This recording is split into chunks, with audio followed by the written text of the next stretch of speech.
আসসালামু আলাইকুম সুপ্রিয় শিক্ষার্থী বন্ধুরা, আশা করি তোমরা সবাই অনেক ভালো আছো। আজকে আমরা ক্লাস 9-এর লগারিদমের ধারণা ও প্রয়োগ অধ্যায়টি নিয়ে আলোচনা করব। তোমাদের সামনের 3 তারিখ তোমাদের এক্সাম হতে যাচ্ছে এবং এই অধ্যায়টি তোমাদের এই এক্সামের মধ্যে ইনক্লুডেড। সো চলো শুরু করা যাক। এখন আসি লগারিদমের ধারণা ও প্রয়োগ। এই অধ্যায় শেষে আমাদের কয়েকটা জিনিস জানতে পারবো, সেটা হচ্ছে সূচকের বৈশিষ্ট্য। এখানে আমরা দুইটা বিষয় নিয়ে আলোচনা করব, একটা হচ্ছে সূচক আর একটা হচ্ছে লগারিদম। তো প্রথমে আমরা সূচকের বৈশিষ্ট্য জানবো, দেন লগারিদমের ধারণা জানবো, দেন হচ্ছে সূচক ও লগারিদমের মধ্যে একটা সম্পর্ক আছে সেটা বুঝতে পারবো, লগারিদমের ভিত্তি এবং তার সীমাবদ্ধতা কিছু আছে সেগুলো জানবো। এরপর লগারিদমের আর্গুমেন্ট কী এবং তার সীমাবদ্ধতা কী কী আছে সেগুলো জানতে পারবো, লগারিদমের সূত্রাবলী ও তাদের প্রমাণ এবং লগারিদমের বৈশিষ্ট্য, এবং সর্বশেষ জানতে পারবো লগারিদমের প্রয়োগ। তো চলো শুরু করা যাক। লগারিদমের ধারণা এবং প্রয়োগ। তোমরা জানো ব্যাকটেরিয়া খুব দ্রুত গতিতে বংশবৃদ্ধি করে। মনে করো কোনো একটা পরিবেশে পরীক্ষা করে ব্যাকটেরিয়ার সংখ্যা শনাক্ত করা হলো 4500। এই ব্যাকটেরিয়া প্রতি ঘন্টায় বংশবৃদ্ধি করে দ্বিগুণ হয়। তোমরা নিশ্চয়ই বুঝতে পারছো কয়েক ঘন্টার মধ্যে ব্যাকটেরিয়ার সংখ্যা অনেক বেড়ে যাবে। তো প্রথম ঘন্টায় এ দ্বিগুণ বৃদ্ধি করলে প্রথম ঘন্টায় এর সংখ্যা দাঁড়াবে 4500 গুণন 2। যেহেতু দ্বিগুণ হারে বংশবৃদ্ধি করতেছে, এজন্য হচ্ছে আমরা প্রথমটার সঙ্গে কি করলাম, 2 গুণ করলাম, যেটা আমাদের প্রথম ঘন্টায় ব্যাকটেরিয়ার সংখ্যা। এটা হচ্ছে 4500-এর সঙ্গে 2 গুণ করলে 9000 হয়। 9000কে আমরা এভাবে লিখতে পারি 9 গুণন 1000, আর 1000কে আমরা 10 কিউব হিসেবে লিখতে পারি। 10 কিউব মানে কি, 10-এর পরে আমরা আরও 2টা শূন্য, মানে 1-এর পরে 3টা শূন্য বসাবো। 10 কিউব মানে হচ্ছে 1-এর পরে 3টা শূন্য থাকবে। তো 9 × 10⁻³ এরপর দ্বিতীয় ঘন্টায় কতগুলো ব্যাকটেরিয়ার সংখ্যা আসবে আমরা সেটা বের করব। কিভাবে দেখো, এই যে 9000 আসলো, এটা হচ্ছে যেহেতু দ্বিগুণ, প্রতি ঘন্টায় দ্বিগুণ হারে বাড়তেছে। যদি প্রথম ঘন্টায় 9000 হয়, তাহলে দ্বিতীয় ঘন্টায় ওই 9000-এর সঙ্গে এখন 2 দ্বারা গুণ করব। 9 দুগুণা 18000, আর 18000কে আমরা এভাবে লিখতে পারি 1.8 × 10⁻⁴, মানে 1.8 × 10,000। 1.8 আর 10,000কে আমরা লিখতে পারি 10⁻⁴, মানে 1-এর পর 4টা শূন্য আছে। এই যে 1-এর পর 1 2 3 4টা শূন্য, এই আকারে প্রকাশ করতে পারি। এখন তোমরা জানো এই ধরনের আকারকে সূচক আকার বলে। সূচক বলতে কি বোঝায়, সূচক হচ্ছে কোনো একটা সংখ্যা থাকবে, সেই সংখ্যার উপরে আমরা হচ্ছে পাওয়ার হিসেবে কোনো কিছু ইউজ করব। যেমন ধরো যদি x আমরা বলি যে এক্সের উপর যদি আমরা স্কোয়ার দিই, সেটা সূচক আকার প্রকাশ করে। আবার এক্সের উপর 4, এক্সের উপর হচ্ছে 5 6, এরকম যে কোনো সংখ্যা 5-এর উপর স্কোয়ার, এগুলো হচ্ছে সূচকীয় আকার। তো এই আকারে আমরা এগুলোকে প্রকাশ করতে পারি। প্রথম থেকে দশম ঘন্টা পর্যন্ত ব্যাকটেরিয়ার বংশবৃদ্ধি কত তা হিসাব করে নিচে ছকটি পূরণ করতে বলছে।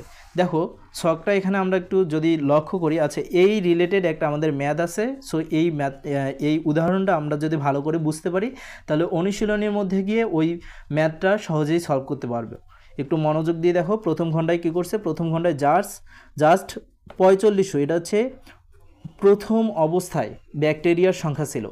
এরপর প্রথম ঘন্টায় বৃদ্ধি পেল দ্বিগুণ আকারে 9000। দ্বিতীয় ঘন্টায় কী হয়েছে, ওই 9000কে আমরা 2 দ্বারা গুণ করছি, তখন 9000 হচ্ছে প্রথম অবস্থা, মানে তখন 9000 ছিল হচ্ছে ব্যাকটেরিয়ার সংখ্যা। তার পরের ঘন্টায় দ্বিগুণ যদি বাড়ে তাহলে সেটা 18000 হচ্ছে।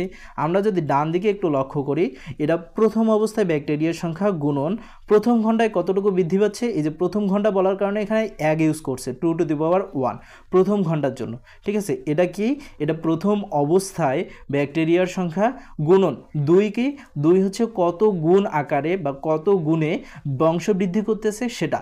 2 হচ্ছে কত গুণ হারে বংশবৃদ্ধি করছে সেটা। আর কত ঘন্টায় বা কত দিনে যদি থাকতো, সেটা আমরা দিনের ক্ষেত্রেও ইউজ করতে পারতাম। এটা ঘন্টায় আছে জন্য আমরা এটাকে 1 ইউজ করলাম। 1 ঘন্টার জন্য 1, 2 ঘন্টার জন্য 2 ইউজ করব। দেখো 2 ঘন্টার জন্য এখানে ইউজ করছে 2। তো এই দুইটা জিনিস ফিক্সড, জাস্ট আমাদের চেঞ্জ হচ্ছে এখানে, মানে ঘন্টার হিসাবে। প্রথম অবস্থায় ছিল 4500 গুণন 2 কি, আবার বলে রাখি 2 হচ্ছে 2 গুণ হারে বৃদ্ধি পাচ্ছে, এজন্য এখানে আমরা 2 ইউজ করলাম, গুণন 2। তাহলে যদি এটাকে আমরা একটু সূত্র আকারে দেখতে চাই, যে এটাকে যদি আমরা সূত্র হিসেবে ইউজ করি, তাহলে কি লিখব আমরা লিখব প্রথম অবস্থায় ব্যাকটেরিয়ার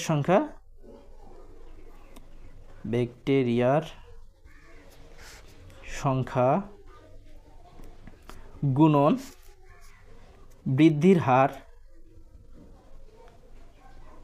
বৃদ্ধির হারের উপর আমরা দিব সময় বৃদ্ধির হার টু দি পাওয়ার সময়।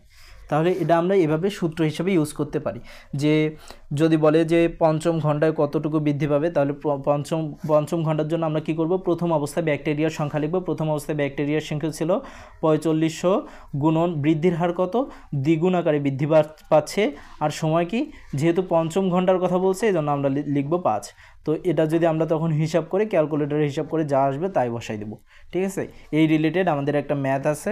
সো তোমরা একটু যদি এটা বুঝতে পারো তাহলে ওই ম্যাথটা করতে তোমাদের সুবিধা হবে। এরপর এই যে তৃতীয় ঘন্টায় কি হবে, এখানে আমরা লিখব 4500 গুণন 2 টু দি পাওয়ার 3। চতুর্থ ঘন্টার জন্য 4500 গুণন 2 টু দি পাওয়ার 4। এভাবে সব ছকগুলো তোমরা পূরণ করতে পারবে। আশা করি এটা তোমরা বুঝতে পেরেছো। যদি বুঝতে পেরে থাকো তাহলে ছকটি পূরণ করবে তোমরা। এই যে এখানে হচ্ছে বলে দিছে যে এনতম ঘন্টায় ব্যাকটেরিয়ার সংখ্যা হবে 4500 গুণন, এনতম ঘন্টায় ব্যাকটেরিয়ার সংখ্যা হবে 4500 গুণন 2 টু দি পাওয়ার n। এই যে n দ্বারা এখানে ঘন্টা বোঝাচ্ছে। যদি এনতম ঘন্টায় ব্যাকটেরিয়ার সংখ্যা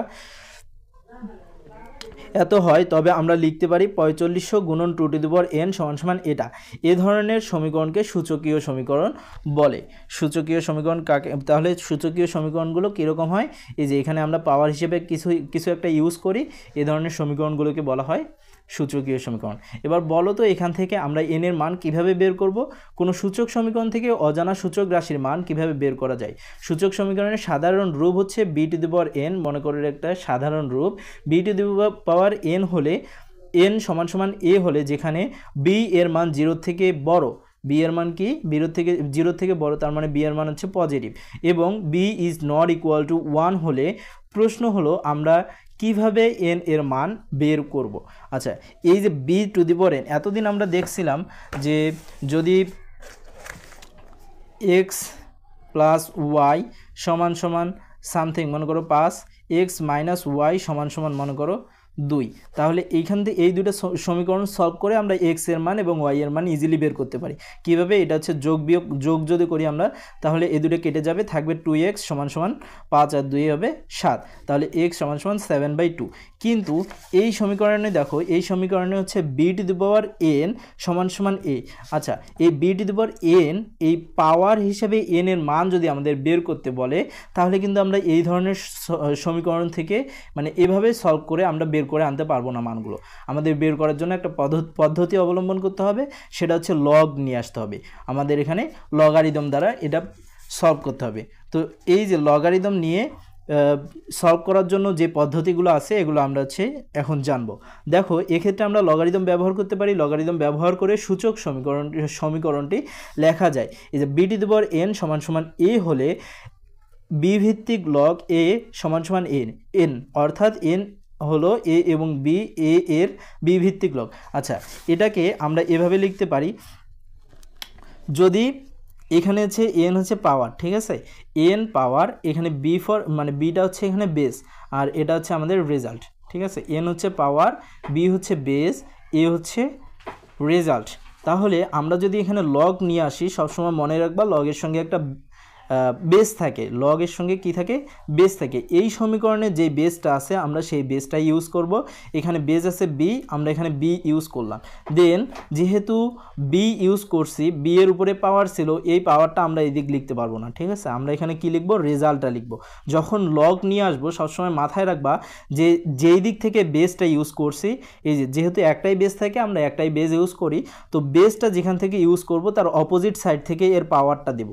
তাহলে লগের ক্ষেত্রে বেস দিলাম b, এখন b এর উপরে যেটা ছিল সেটা হচ্ছে আমরা রেজাল্ট হিসেবে লিখব। দেখো, b এর উপরে ছিল n কে আমরা রেজাল্ট হিসেবে লিখলাম, আর a ছিল আমাদের রেজাল্ট, সেটাকে আমরা কি লগের ক্ষেত্রে সেটাকে পাওয়ার হিসেবে লিখলাম।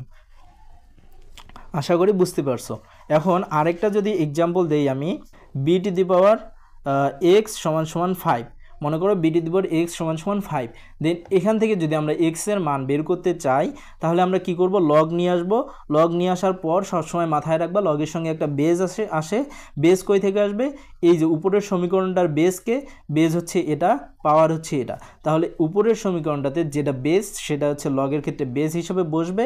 দেন যদি সহজ কথায় বুঝতে চাও, যে মানে সহজে মনে রাখতে চাও, বেস যেই দিক থেকে আসবে পাওয়ারটা তার অপোজিট থেকে আসবে। ঠিক আছে, বেস আসছে লেফট সাইড থেকে, এই যে লেফট সাইডে লিখছি, তাহলে পাওয়ার আসবে কোন দিক থেকে, ডান দিক থেকে। এই যে ডান দিক থেকে 5 এসে পাওয়ার হলো, আর এই দিক যেটা অবশিষ্ট থাকবে সেটা হচ্ছে আমাদের রেজাল্ট হিসেবে বসবে। তাহলে এক্স, এখান থেকে আমরা এক্স সমান সমান লিখতে পারি লগ বি ভিত্তিক লগ 5। আচ্ছা, এটাকে এভাবে পড়ে বি ভিত্তিক লগ এ, এটাকে পড়তে পারো বি ভিত্তিক লগ এ, বা এ এর বি ভিত্তিক লগ, এ এর বি ভিত্তিক লগ এটাও বলতে পারো, অথবা বি ভিত্তিক লগ এ বলতে পারো। এটাকে দুইভাবেই পড়া যায়। আচ্ছা, এরপর একটু পড়ে দেখি আমরা এখানে কি বলছে। B to the power N is equals to A, যেখানে বি এর মান 0 থেকে বড় এবং বি এর মান 1 হতে পারবে না, যদি এবং কেবল যদি N is equals to log B to the power A. এটা হচ্ছে বের করে দেখালাম এখনই। এখানে বিকে লগের ভিত্তি বলা হয়। আচ্ছা, এগুলো কথা বলছি আমি, বিকে লগের ভিত্তি বলা হয় বা বেস। লগ হলো লগারিদম শব্দটির সংক্ষিপ্ত রূপ। তোমাদের মনে প্রশ্ন জাগছে যে কে সর্বপ্রথম লগের ধারণা দিয়েছেন। তাহলে চলো আমরা লগের সম্পর্কে একটু জেনে নিই। লোগাস এবং অ্যারিদম এই দুইটা গ্রিক শব্দ থেকে লগারিদম শব্দটির উৎপত্তি। লোগাস অর্থ হচ্ছে অনুপাত, আর অ্যারিদম অর্থ হচ্ছে সংখ্যা। তাহলে লগারিদম শব্দটির অর্থ দাঁড়ায় সংখ্যার অনুপাত। স্কটল্যান্ডের গণিতবিদ জন নেপিয়ার হচ্ছে একটি বইয়ে লগারিদমের শব্দটি সর্বপ্রথম ব্যবহার করেন। তার মানে লগারিদমের আবিষ্কারক হচ্ছে জন নেপিয়ার। লগারিদমের আবিষ্কারককে জন নেপিয়ার। এখন তোমরা ইতিমধ্যে সূচক বা সূচকীয় রাশি সম্পর্কে বিস্তারিত জেনেছো। আসলে সূচকীয় রাশির মান বের করার জন্য লগ বা লগারিদম ব্যবহার করা হয়। সূচক ও লগ কিন্তু একই ধারণা, তবে তাদের দুইভাবেই প্রকাশ করা যায়। যে কোনো সংখ্যাকে কখনো আমরা সূচকের মাধ্যমে প্রকাশ করি, আবার ওই একই সংখ্যাকে কখনো আমরা লগের মাধ্যমে প্রকাশ করি। তাতে সংখ্যাটির মানের কোনো পরিবর্তন হয় না। যেমন 9কে আমরা 3 স্কোয়ার আকারে প্রকাশ করতে পারি, তাহলে 3 স্কোয়ার সমান সমান 9 হলো সূচকীয় রাশির একটি সমতা। এই সূচক 2কে আর কিভাবে লেখা যায় তা তোমরা বলতে পারো, মানে তাকে তোমরা বলতে পারো 2 হলো 9 এর 3 ভিত্তিক লগ। 2 হচ্ছে কি, 2 হলো 9 এর 3 ভিত্তিক লগ। কথাটি গাণিতিকভাবে প্রকাশ করলে 2 ইজ ইকুয়ালস টু 3 ভিত্তিক লগ 9। তেমনিভাবে সূচকীয় সম্পর্কে হচ্ছে 2 কিউব সমান সমান 8 থেকে বলা যায় 3 হলো 8 এর। আচ্ছা, এটাকে যদি আমরা একটু ম্যাথমেটিক্যালি দেখি তাহলে কীরকম দাঁড়ায় দেখো। এখানে বলছে যে 3-এর উপর স্কোয়ার দিলে সেটা হয় 9। এটাকে একটু আগে আমি যেভাবে লগারিদমে আকারে প্রকাশ করা দেখালাম সেভাবেই যদি আমরা একটু লিখি তাহলে দাঁড়ায় কি দেখো, প্রথমে আমরা লগ লিখলাম, এরপর আমাদের বেজের কথা চিন্তা করতে হবে। বেজ আসবে কই থেকে, উপরের সমীকরণটাতে যেটা বেজ আছে সেটাই আমাদের বেজ হিসেবে বসবে। এখানে বেজ আছে 3, তো বেজ হিসেবে 3 বসালাম। দেন আমাদের হচ্ছে একটা পাওয়ার নিয়ে আসতে হবে। পাওয়ারটা কোন দিক থেকে নিয়ে আসবো, যেই দিক থেকে বেজ ইউজ করছি তার অপোজিট সাইড থেকে নিয়ে আসতে হবে। তার অপোজিট সাইডে ছিল 9, তাহলে 9 লিখলাম সমান সমান রেজাল্ট হিসেবে লিখব কি, যেটা অবশিষ্ট আছে সেটা। তাহলে রেজাল্ট হচ্ছে আমাদের 2। তাহলে আমরা এটাকে বলতে পারি কি, 2 হচ্ছে 9 এর 3 ভিত্তিক লগারিদম। 9 এর 3 ভিত্তিক লগারিদম হচ্ছে 2। তাহলে এই একই কথা হচ্ছে 3-এর উপর স্কোয়ার হলো 9। এবার আমরা যদি একটু চিন্তা করি, 2 এর উপর কিউব দিলে হয় 8। এটাকে যদি আমরা লগ আকারে প্রকাশ করি তাহলে কি করব, প্রথমে লগ ইউজ করলাম, দেন একটা ভিত্তি নিয়ে আসতে হয়। ভিত্তি হচ্ছে আমাদের 2।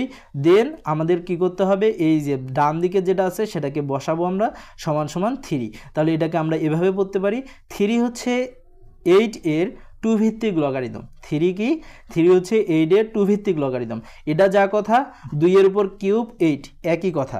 এটাই বলছে যে সূচকীয় আকারে প্রকাশ করতে পারি অথবা লগারিদম আকারে প্রকাশ করতে পারি। এই যে সূচকীয় সমতা 2 এর উপর কিউব সমান সমান 8, এক্ষেত্রে সূচকের ভিত্তি হচ্ছে 2, আবার 3 হচ্ছে লগ এর লগ 8 এর 2 ভিত্তিক লগারিদম, 8 এর 2 ভিত্তিক লগারিদম।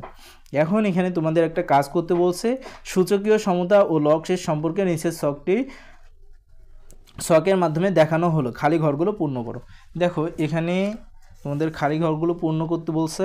যদি 3 এর উপর স্কোয়ার সমান সমান 9 হয়, এটাকে হচ্ছে লগের ভাষায় কীভাবে প্রকাশ করতে পারি এবং লগের মাধ্যমে গাণিতিক প্রকাশটা করতে বলছে। তো লগের ভাষায় এটাকে আমরা পড়ব কিভাবে, এটাকে পড়ব যে সূচক 2 হলো 9 এর সূচক, এই যে সূচক 2 হচ্ছে 9 এর 3 ভিত্তিক লগারিদম, সূচক 2 হলো 9 এর 3 ভিত্তিক লগারিদম, 2 হলো 9 এর 3 ভিত্তিক লগারিদম। এরপর এখানে আগে হচ্ছে আমরা লগের প্রকাশটা করে নেই। লগের প্রকাশটা কিভাবে করব, প্রথমে আমরা কি লিখব, লগ লিখব। লগ লেখার পর আমরা বেজ দিতে হয়, বেজ হচ্ছে এখানে 2 বসালাম এখানে 2, দেন 2 যে দিক থেকে আনছি পাওয়ারটা তার অপোজিট সাইড থেকে নিয়ে আসতে হবে, তাহলে অপোজিট সাইডে আছে 8 সমান সমান কী লিখবো আমরা 3, যেটা অবশিষ্ট থাকবে সেটা 3।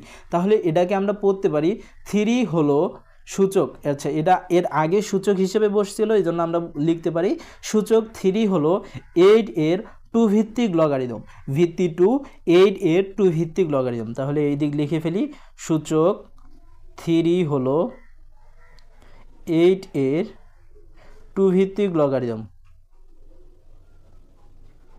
লগারিদম বা লগ, 2 ভিত্তিক লগ। সূচক 3 হলো 8 এর 2 ভিত্তিক লগ। এরপর এখানে যদি আমরা একটু চিন্তা করি কি লিখবো, এখানে আমরা প্রথমে আমরা লগ লিখব, লগ লেখার পর আমরা ভিত্তি দিব, ভিত্তি এখানে দেখো 7, আমরা ভিত্তিটা ইউজ করলাম। দেন অপোজিট সাইডে যেটা আছে সেটাকে লিখতে হবে, অপোজিট সাইডে আছে 7 সমান সমান কি লিখব, অবশিষ্ট যেটা থাকে সেটা হাফ। তাহলে এটাকে আমরা কিভাবে লিখতে পারি, আমরা লিখব সূচক হাফ হলো √7 এর 7 ভিত্তিক লগারিদম। কি লিখব, সূচক হাফ হলো লগ এর √7 এর 7 ভিত্তিক লগারিদম। লিখে দিচ্ছি, সূচক হাফ হলো √7 এর 7 ভিত্তিক লগারিদম। কিভাবে পড়লাম আমরা, এই যে এটা ছিল আগে সূচক হিসাবে, তাহলে এটা যেহেতু আমাদের রেজাল্ট এখান থেকে আমরা শুরু করতেছি, হাফ হলো √7 এর উপরে যেটা থাকবে তার 7 ভিত্তিক লগারিদম, √7 এর 7 ভিত্তিক লগারিদম, এটাই জাস্ট পড়তে বলতেছে। আচ্ছা এর পরেরটা এখানে আমাদের লিখেই দিছে যে -6, এটা হচ্ছে পাওয়ার হিসেবে বসছিল। আমরা প্রথমে লগ লিখব, সচরাচর যেভাবে লিখি লগ লিখছি, লগ লেখার পর এইদিকে আমাদের ভিত্তি ছিল 2, আমরা 2 বসাইছি। দেন অপোজিট সাইডে ছিল 1/64, 1/64 লিখছি, আর অবশিষ্ট থেকে -6, এই যে এই জন্য এখানে -6 ইউজ করছি। ঠিক আছে, আশা করি তোমরা বুঝতে পারছো। এখন এটাকে আমরা কিভাবে পড়ব, সূচক -6 হলো 1/64 এর 2 ভিত্তিক লগ। কি বলছি, সূচক -6 হলো 1/64 এর 2 ভিত্তিক লগ, এটা তোমরা এখানে বসাই দেবা। এরপর এখানে বলছে যে সূচক -4 হলো 1/81 এর 3 ভিত্তিক লগ।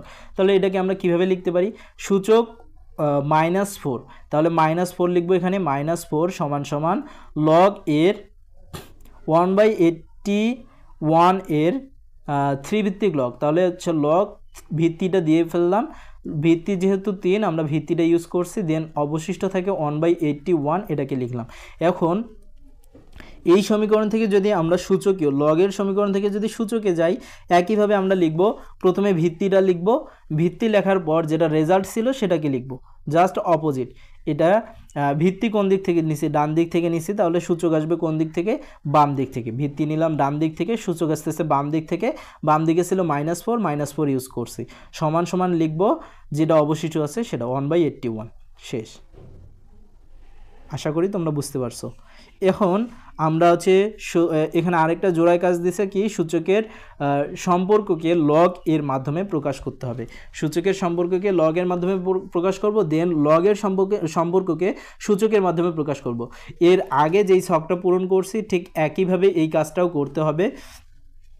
দেখো এখানে বলছে 2⁴ সমান সমান 16 হলে 4 = লগ 2 ভিত্তিক লগ 16। কীভাবে আসছে, ভিত্তি বসাইছে এখানে 2, আর 16 হচ্ছে আমাদের রেজাল্ট ছিল, এটাকে আমরা কি করছি পাওয়ার হিসেবে ইউজ করছি, আর এই দিকে যেটা 4 ছিল সেটাকে আমরা এইদিকে রেজাল্ট হিসেবে বসিয়ে দিছে। এখন পরেরটাতে 3⁴ সমান সমান 81। এখানে আমরা কি করব, আগে সমান সমান দিলাম, দেওয়ার পর আমরা আগে লগ লিখব।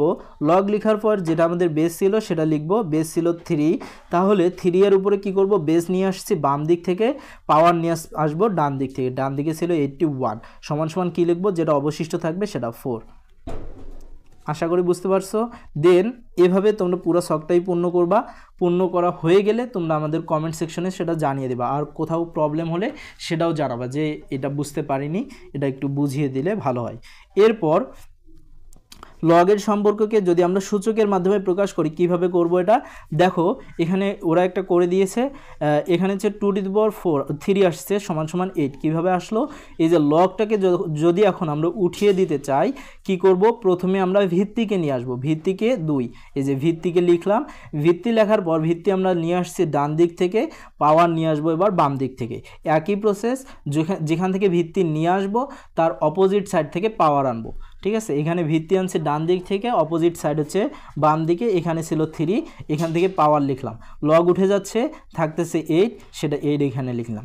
পরের সমীকরণটাতে দেখো, এখানে হচ্ছে 2 ভিত্তিক লগ 64 সমান সমান 6 হলে ভিত্তিটাকে আমরা আগে লিখলাম, ভিত্তি হচ্ছে 2 এর উপর পাওয়ার হিসেবে কি ইউজ করব, 6 ইউজ করব, কারণ 2কে নিয়ে আসছে ডান দিক থেকে, এখন 6কে নিয়ে আসতে হবে বাম দিক থেকে।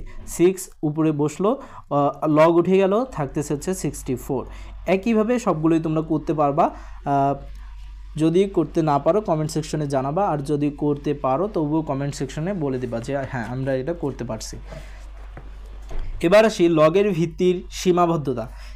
এতক্ষণ আমরা লগের সূচককে লগারিদম আকারে প্রকাশ করলাম। এখন দেখি কিছু সীমাবদ্ধতা আছে লগের ক্ষেত্রে, আমরা কোন কোন সীমাবদ্ধতাগুলো ফেস করতে পারি। এখন তোমরা হয়তো লক্ষ্য করেছো যে সূচক সম্পর্কটিকে লগ এর রূপান্তরের সময় ভিত্তি বি এর উপর একটি শর্ত দেওয়া হয়েছিল। শর্তটা ছিল এরকম, বি এর মান 0 থেকে বড় এবং b is not equals to 1। B এর মান 0 থেকে বড় হতে হবে এবং বি এর মান 1 হতে পারবে না। এটি লগের ভিত্তির সীমাবদ্ধতা, এটাই হচ্ছে লগের ভিত্তির সীমাবদ্ধতা। আমরা এখন এই সীমাবদ্ধতার প্রমাণ করব। দেখো, বি এর মান যদি 0 থেকে ছোট হয়, এখানে বলছিলাম বি এর মান 0 থেকে বড়, এখন আমি বলতেছি যদি বি এর থেকে 0 থেকে ছোট হয় তাহলে কি ঘটবে। আমরা জানি -3 এর উপর যদি আমরা হাফ ইউজ করি সেটা রুট বরাবর -3 হচ্ছে। কিভাবে, হাফ শব্দটার অর্থই হচ্ছে রুট, ঠিক আছে, হাফ শব্দের অর্থ হচ্ছে মানে পাওয়ার, হাফ শব্দের অর্থ হচ্ছে রুট। তাহলে -3⁻², এটার মানে আমরা লিখতে পারি রুট বরাবর -3, যা অবাস্তব। আমরা জানি রুটের ভিতরে মাইনাস চিহ্ন থাকা মানে সেটার মান অবাস্তব আসে, ঠিক আছে, সেটার কোনো নির্দিষ্ট মান আসে না, সেটা কাল্পনিক একটা সংখ্যা।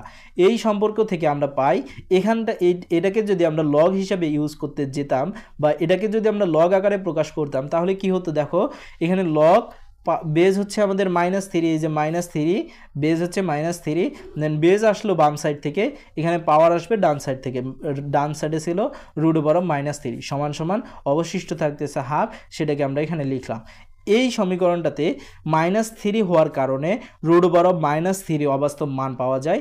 এ কারণে লগের ভিত্তি ঋণাত্মক সংখ্যা গ্রহণযোগ্য নয়, সুতরাং লগ এর ভিত্তি ঋণাত্মক সংখ্যা হতে পারে না। দেখো, লগের ভিত্তি যখন ঋণাত্মক হচ্ছে তখন রুটের ভিতরে একটা মাইনাস সংখ্যা চলে আসতেছে। যেহেতু লগের ভিত্তি মাইনাস আসার কারণে রুটের ভিতরেও মাইনাস আসতেছে, সেজন্য আমাদের লগের ভিত্তিটাকে মাইনাস চিহ্ন আসা যাবে না, তার মানে কি 0 থেকে ছোট হওয়া যাবে না। এখন 0 থেকে ছোট হলো না, আচ্ছা 0 হলে সমস্যা কি, দেখো 0-এর উপর যদি আমরা স্কোয়ার করি তাহলে 0 হয়। এটা যদি আমরা এভাবে লিখতে চাই, ভিত্তি হচ্ছে 0, তাহলে 0 লিখলাম, 0-এর উপর কি লিখবো, পাওয়ার হিসেবে 0 লিখলাম, সেটা হচ্ছে 2 হলো। কিন্তু আমরা জানি 0-এর উপর যদি আমরা কিউব করি তবুও 0 হয়। শুধু কিউব কেন, 0-এর উপর 2, 3, 4, 5 যাই দাও না কেন সেটার মান 0ই হয়। এখন এই সমীকরণ থেকে আমরা 2 এর মান পেলাম লগ 0 ভিত্তিক লগ 0। আবার এখানেও দেখো 0 ভিত্তিক লগ 0 সমান সমান 3। একটা জিনিসের মান এক এক সময় এক এক রকম আসতেছে। যদি তুমি 0-এর উপর স্কোয়ার দাও তখন এই 0 ভিত্তিক লগ 0 এর মান আসতেছে 2, যদি সেটাতে 3 দাও তাহলে এটার মান আসবে 3, যদি 4 দাও 4, যদি 5 দাও 5। কিন্তু জিনিসটা আসলে একটা জিনিসের এতগুলো মান আসা কখনোই সম্ভব না, মানে এতগুলো জিনিস কখনোই যৌক্তিক না। যেহেতু যৌক্তিক না, এই জন্য আমরা বি এর মান 0 ইউজ করতে পারবো না। তাহলে দুইটা শর্ত, একটা হচ্ছে বি এর মান, বা বি বলতে বেসিক্যালি এটা হচ্ছে বেসের মান 0 থেকে ছোট বসাতে পারবা না, আবার এই বেসের মানটা 0-র সমানও বসাতে পারবা না। 3 নম্বরে আরেকটা শর্ত, যখন বি সমান 1 হয়। দেখো বি এর মান যখন 1 হয়ে যাবে, মানে ভিত্তিটা যখন 1 হবে, তখন কীরকম হবে? আমরা জানি যে কোনো পূর্ণ সংখ্যা এন এর জন্য একের উপর যদি আমরা এন বসাই, এন বলতে 1 2 3 4 5 6 যাই বসাই না কেন, একের উপর যত কিছুই বসাই না কেন সেটার মান হয় 1। সুতরাং এন ইজ ইকুয়ালস টু, আচ্ছা এই সমীকরণ থেকে আমরা যদি লগে কনভার্ট করি তাহলে কি লিখব? এখানে বেস হচ্ছে 1 লিখলাম, দেন বেস আসছে বাম দিক থেকে, ডান দিক থেকে যেটা ডান দিকে যেটা থাকে সেটাকে আমরা লিখব পাওয়ার হিসেবে। তো পাওয়ার হিসেবে লিখলাম, অবশিষ্ট যেটা থাকে সেটা হচ্ছে আমাদের রেজাল্ট। তাহলে এন সমান 1 ভিত্তিক লগ 1, অর্থাৎ n ইজ ইকুয়ালস টু 4 হলে 4 ইজ ইকুয়ালস টু 1 ভিত্তিক লগ 1 সমান 0। আসলে n এর মান যখন তুমি 4 ইউজ করবা, এখানে যদি 4 ইউজ করো তাহলে 4 আসতেছে, এখানে 4 সমান 1 ভিত্তিক 1 সমান 4 আসতেছে। কিন্তু বাস্তবিক অর্থে লগ 1 ভিত্তিক লগ 1 সমান আচ্ছা এটা সমান 0, 4 সমান 1 ভিত্তিক লগ 1 সমান 0, যা আসলে অযৌক্তিক। কেন? 4 সমান 1 ভিত্তিক লগ 1 সমান যদি 0 হয়, তিনটাই যদি সমান হয়, তাহলে 4 এর সঙ্গে 0-র সম্পর্ক কীরকম হবে? সমান। 4 এর সঙ্গে কি আসলেই 0-র সম্পর্ক সমান? না, এজন্যই এটাও অযৌক্তিক। কাজেই বেজের মান হচ্ছে 1 হতে পারবে না, অর্থাৎ লগের ভিত্তি 1 হতে পারে না। তাহলে লগের ক্ষেত্রে আমরা তিনটা সীমাবদ্ধতা পাচ্ছি। একটা হচ্ছে লগের মান 0 থেকে ছোট হতে হবে, মানে ছোট হতে পারবে না, বেসের মানটা 0 থেকে ছোট হতে পারবে না, এবং বেসের মান 0-র সমান হতে পারবে না। আর একটা কি? বেসের মান 1-এর সমান হতে পারবে না। উপরের শর্ত তিনটি থেকে আমরা এই সিদ্ধান্তে উপনীত হতে পারি, লগ এর ভিত্তি ঋণাত্মক হতে পারে না, লগ এর ভিত্তি 0 হতে পারে না, লগ এর ভিত্তি 1 হতে পারে না। এই তিনটা শর্ত তোমাদের মাথায় রাখতে হবে। সুতরাং আমরা বলতে পারি লগের ভিত্তি 1 বাদে সকল ধনাত্মক সংখ্যা। লগের ভিত্তি কীরকম হবে? 1 বাদে সকল ধনাত্মক সংখ্যা। এরপর আসি লগের আর্গুমেন্ট এবং তার সীমাবদ্ধতা। আর্গুমেন্ট দেখো, আর্গুমেন্ট কোনটাকে বলতেছে? লগ বি ভিত্তিক লগ এন এর বিকে ভিত্তি বলে। আচ্ছা এই যে বিকে ভিত্তি বলে, এটা হচ্ছে বেস ভিত্তি। তাহলে উপরে যেটা থাকে সেটা হচ্ছে আমরা পাওয়ার এতক্ষণ বলছিলাম। তাহলে এন আমরা কি বলবো? এনকে লগের আর্গুমেন্ট বলা হয়। এতক্ষণ থেকে আমি যেটাকে পাওয়ার হিসেবে বলছি সেটা হচ্ছে আর্গুমেন্ট। লগের ক্ষেত্রে এটাকে কি বলা হয়? আর্গুমেন্ট। লগ এর আর্গুমেন্টেরও কিছু সীমাবদ্ধতা আছে। এতক্ষণ আমরা বেজের বা ভিত্তির সীমাবদ্ধতা পড়লাম, যে ভিত্তি এর মান ঋণাত্মক হতে পারে না, ভিত্তি এর মান 0 হতে পারে না, এবং ভিত্তি এর মান 1 হতে পারে না। এখন আমরা আর্গুমেন্ট বা পাওয়ারটার কিছু সীমাবদ্ধতা দেখব, যেখানে দেখো এটা বেজের মান 0 থেকে বড়, base is not equal to 1 হলে এন এর সকল মানের জন্য b to the power n সর্বদা ধনাত্মক হবে। যখন তুমি বেসের মানটা 0 থেকে বেশি বসাবা এবং সেটা 1 এর সমান হবে না, তখন b to the power n সর্বদাই ধনাত্মক সংখ্যা হবে। অর্থাৎ b to the power N is equals to y হলে ওয়াই এর মানটা 0 থেকে বড়, এবং n is equals to log b ভিত্তিক লগ ওয়াই। এই কারণে লগ এর আর্গুমেন্ট সবসময় ধনাত্মক সংখ্যা। তাহলে লগ এর আর্গুমেন্ট সবসময় কী সংখ্যা হবে? ধনাত্মক সংখ্যা হবে। এটি লগ সম্পর্কে খুবই সতর্কতামূলক একটি তথ্য। এখন এটাই হচ্ছে সীমাবদ্ধতা, যে লগের আর্গুমেন্ট কখন কি হবে? সবসময় ধনাত্মক সংখ্যা হবে। লগের আর্গুমেন্ট হবে সবসময় ধনাত্মক সংখ্যা, লগের আর্গুমেন্ট ঋণাত্মক সংখ্যা হয় না। এখন লগের প্রকারভেদ। লগারিদম 2 প্রকার। লগারিদম কত প্রকার? লগারিদম হচ্ছে 2 প্রকার। একটা হচ্ছে স্বাভাবিক লগারিদম আর একটা হচ্ছে সাধারণ লগারিদম। লগের প্রকারভেদ, লগকে আমরা 2 ভাগে ভাগ করতে পারি, একটা স্বাভাবিক লগারিদম আর একটা সাধারণ লগারিদম। দেখো স্বাভাবিক লগারিদম হচ্ছে লগ, যদি লগের ভিত্তি ই হয় তখন তাকে বলা হয় স্বাভাবিক লগারিদম। লগের ভিত্তি কি? ই। লগের ভিত্তি যদি ই হয়, ইকে আমরা বলবো কি? স্বাভাবিক লগারিদম।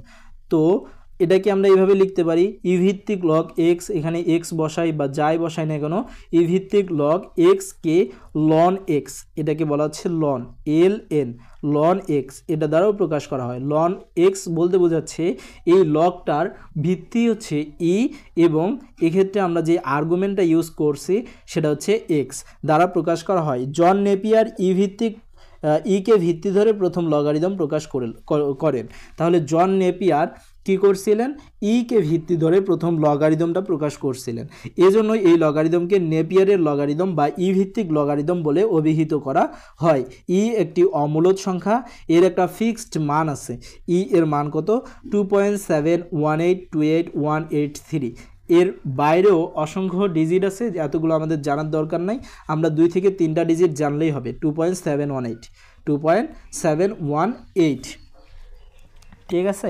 এরপর আসে সাধারণ লগারিদম। তাহলে স্বাভাবিক লগারিদমের ক্ষেত্রে আমরা ভিত্তিটা ইউজ করব জাস্ট ই, আর সাধারণ লগারিদমের ক্ষেত্রে দেখো কি বলছে, ইংল্যান্ডের আরেকজন গণিতবিদ হেনরি ব্রিক্স লগারিদম বিষয়ে অধিকতর গবেষণা করে 10কে ভিত্তি ধরে, এখানে হচ্ছে 10কে ভিত্তি ধরে একটি লগ টেবিল বা লগ সারণী প্রকাশ করেন। তার প্রকাশিত লগারিদম ব্রিক্সিয়ান লগারিদম বা 10 ভিত্তিক লগারিদম বলে সমাধিক পরিচিত। 10 ভিত্তিক লগারিদমকে সাধারণ লগারিদম বা কমন লগারিদমও বলা হয়, এটাকে বলা হচ্ছে সাধারণ লগারিদম। আর ই ভিত্তিক যেটা লগারিদম সেটাকে বলা হয় স্বাভাবিক লগারিদম।